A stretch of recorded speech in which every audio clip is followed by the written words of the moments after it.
Now it's time to talk bags. Now, when you're trying to get yourself ready for a survival emergency situation, you know, there's different bags for different purposes and different levels, you know. So we have smaller bags, we have a medium-sized group of bags, and we have the larger packs, all right? And they all have their different purposes. It doesn't matter what you call them. The main purpose of this is to make sure that your bag fits your purpose and your needs, and definitely they've got to meet all the core tenets of survival, particularly the main four: shelter, fire, water, and food. And then you can worry about some of the other ones, like communications, signal and rescue, navigation, medical, you know, things that you're going to need in that situation, whether it be quickly get you home short term, a bag you can operate out of more than 3 to 5 days, maybe further if you need to, or a very long-term situation. So let's get to talking about the different types of bags. Now, me personally, I have 3 levels of bag. I have one that I keep in my truck, that if something happens, I'll be able to grab that, and I know I can get myself home where all my other supplies and gear to survive a situation is at. Now, I always carry my go bag, which is a medium-sized pack, everywhere I go. But let's just say I don't have it, then you're going to look at these smaller type bags, things that you can fit in your pocket or easily in a smaller type bag. Now, I've seen all kinds of setups. Some people just run around with an Altoids can full of little survival gear. That's their get home pack, you know. Main thing is, you have your main survival tool, whatever your tool of choice is. I always have my knife with me. Everywhere I travel, whether I'm going overseas, in the plane, somewhere across the country, in my vehicle, it is always within arm's reach of me, always. So you always got to make sure that is the main thing that can make all the other things happen, no matter what your tool of choice is. But then you have your little survival kit. This you can fit in your pocket. It's got a few water tabs in there, whatever. Got a lighter. Got all kinds of little things in there to get you home. That'll help out. Parachute cord, you have to make a quick shelter, what have you. You also have these boxes like this that come in here with all this survival kit in here, ready to go. That's pretty small. That'll fit in your glove box. It'll fit under your seat. It's got everything from like a Mylar blanket that can turn into a shelter, keep you warm. Remember, clothing's your first layer of shelter. It's got a little fishing kit. It's got a flashlight so I can make sure I can get myself home really easy. It's got a combat strike pen in it. That's for self-defense. Trying to get yourself home, you want to be able to help yourself out there. It's got everything. Fire starter. Got a compass with the whistle and an entire parachute cord wristband right there with a way to start a fire as well. It's got all kinds of good stuff in here that's going to help you get home. A saw if you have to saw wood and build a shelter. Got this nice cool spoon here to eat food with if you get some food. Whistle, the whole deal. So really good little box kit, easy to do, doesn't take up a lot of space. Some people like to rig out these water systems, like this Camelvac bag, and inside there between the water and the container you can carry all kinds of little survival stuff in there. You've got water on your back ready to go. You get out of the vehicle wherever and off you go. Some of these little sport bags, comes with arm straps, outer pocket, you fill it with what you need. And again, what goes in there is based on your setup, like we talked in the survival kits portion. Because everybody has different needs and different wants, has different gear that they like over other gear. Now, this is a really good pack system.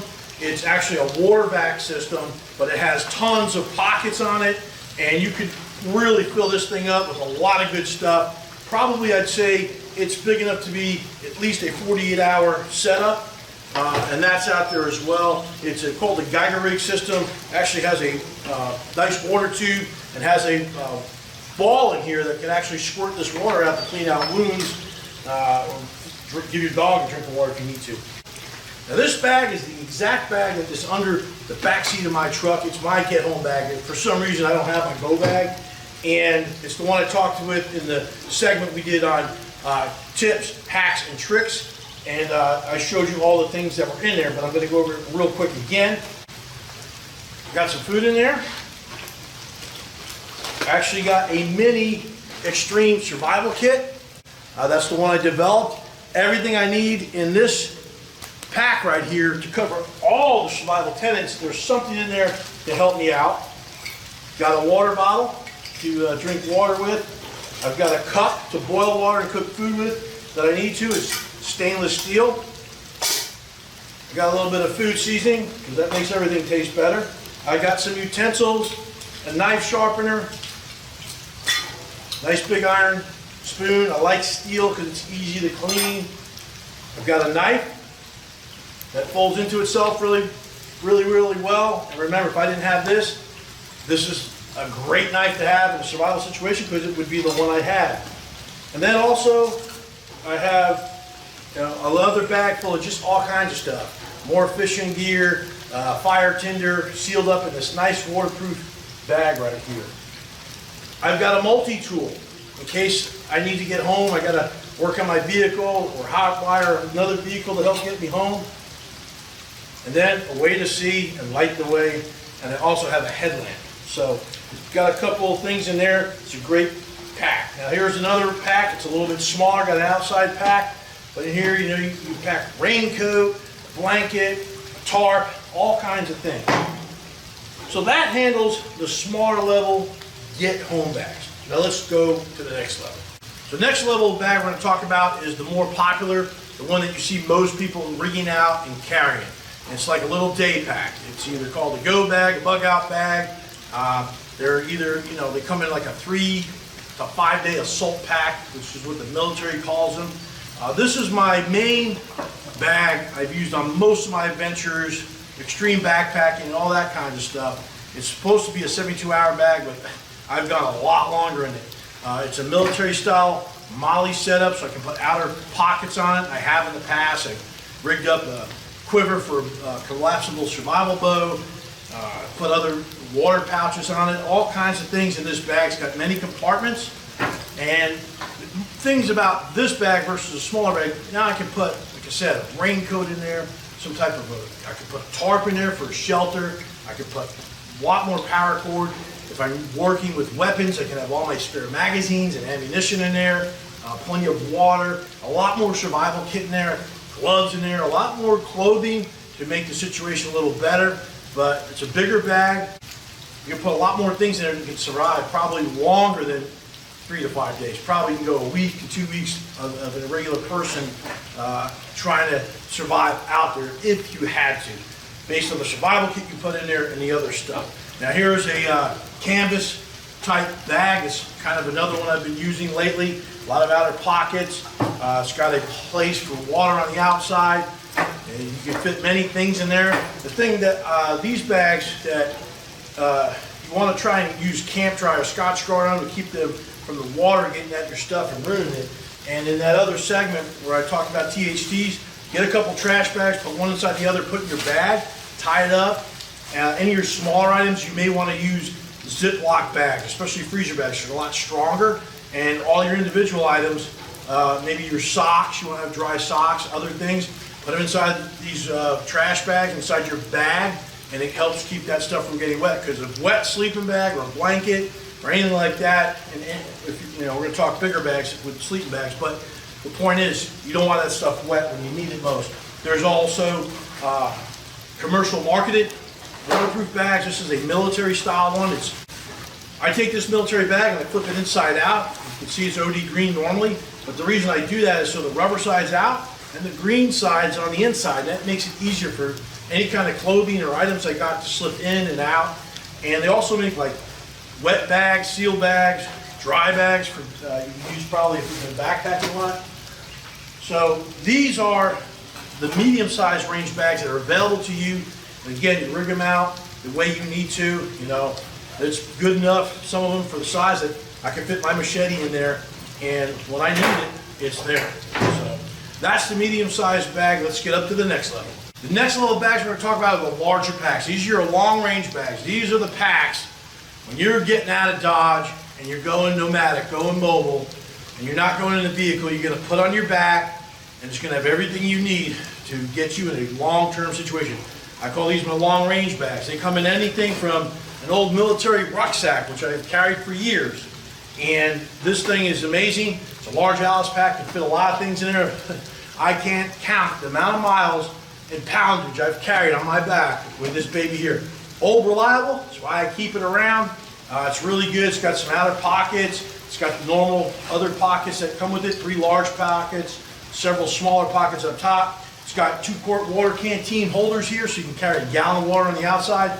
And the big thing about these saw pouches I've had attached to the top of these is, man, you don't have to get into your pack. You've got these pockets on the outside, anything you need, like a flashlight or a compass or your medical kit, something you want to get at really fast, you can have out there ready to go. They also have a new modern military style MOLLE system type backpack, and this one's really good. This one is made by a company called VanQuest, and they've got really high quality stuff. They test their gear. This is a 45-liter pack, but it has the ability to go trick out to like 55 liters or 65 liters based on however you set up the MOLLE system on the outside. It's got a lot of ability, a lot of zips, real built inside frame, nice comfortable pack. If you're going long distances, this would be a great pack if you like that military style and you like to hook other things on the outside. It's got availability to put water in these outside pockets here or whatever you need. Very good bag for a long range situation. And the thing is, you're going to carry lots of extra food probably with you for this, the start of your excursion, ammunition, water, any kind of materials that you think you need, tools, whatever. You're going to want to have it with you. And I call it like a pack mule pack. That's what I call this thing. I've been doing a lot of backpacking again, and of course, you want to have a good pack. This is made by Geigerrig. I've hiked a lot of miles with this thing. I was in the Alaskan Arctic with it. And it's got outer pockets for water. I've got a sleep pad that goes to the bottom. This has got a 63-liter capability to pack out a lot of stuff. Okay, we also have this old timers. Really love these canvas packs. It's got one main compartment on the inside. It's made by Duluth Pack. They've been in the business for a long time. They hand make every individual bag. This one is called the Bushcrafter. It's got a spot to put your tomahawk or your wilderness axe. It's got 2 outer pockets. It's got a flap and a mat pocket on the flap in here. It keeps it waterproof. If you like that old style, it's really good because it's got a couple speedy straps on the side. It's got a nice shoulder and waist belt right here. Really good pack. Very durable. It's waxed canvas. Very popular brand with Duluth. So in your bigger packs, you're going to have the ability for shelter to be more expanded. Possibly a tent, sleeping bag. They do make really tight compression bags that weigh less than a pound. You can probably fit in your medium packs, even some of the smaller size packs. But the thing is, with the bigger pack, it's about comfort of living and covering a lot of miles with a good bit of weight and materials and tools on your back to survive a longer term situation. So there you go. There's all the different types of bags at each level available to you to set up your system that works best for you. And like me, I have 3 different systems. You may have the same, you may only have 2. But the point is, you want to make sure you cover all the tenets of survival, especially the core 4, shelter, fire, food, and water, as well as the other ones if you can, in terms of signal, communication, navigation, medical, and any other things you might need to get you home and keep you safe in a survival situation. Pick the one that works for you, just like the tool. Set the bag up so you understand it, know how to operate out of it, and I would recommend that you practice with your bag blindfolded so that you know where critical items are in case it's pitch black out there. Looking for your fire starter in the middle of the night you can't see because your flashlight somehow broke or you don't have batteries or run out. You want to be able to do it. So here's all your bags. I hope you find the one that works for you, and don't forget your survival kit in it.